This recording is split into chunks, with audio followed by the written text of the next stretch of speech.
তুই কি করবি এখন? এই আমি রান্না উনুন নিয়ে ছোটবেলায় যেরকম রান্না করতাম, এই দেখ বড় মা আমাদের একটা উনুন বানিয়ে দিয়েছে। এই উনুনটা আমি এখন চিকেন রান্না করব। তো তোমরা দেখতে থাকো আমি এই উনুনে চিকেন রান্না করতে পারি কি না পারি। আর উনুনটা দেখো কত সুন্দর লাগছে, এই দেখো, মানে একদম ছোটবেলার স্মৃতি ফিরে আসছে।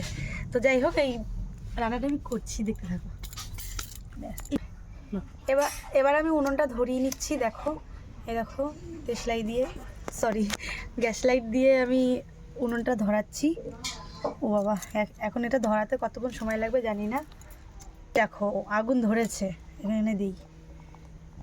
ওয়াও, নাইস, হেভি লাগছে, ছোট্ট করে পিকনিক হবে। আর কড়াই বসাবো এখন, কিন্তু আমার কড়াইটা খুব বড়, আমি ছোট জিনিস আর পাইনি। আমি একটা বড় কড়াইয়ে, মানে একটা ননস্টিক প্যানে বসাবো। এই যে এই কড়াইটায় আমি রান্না করব এখন, বসিয়ে দিই।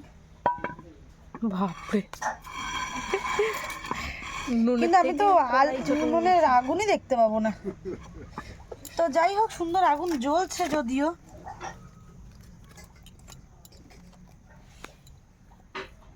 এটুকু তেল হবে?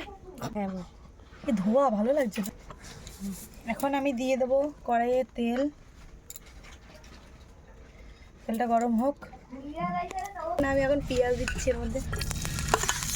ও বাবা, সুন্দর হচ্ছে।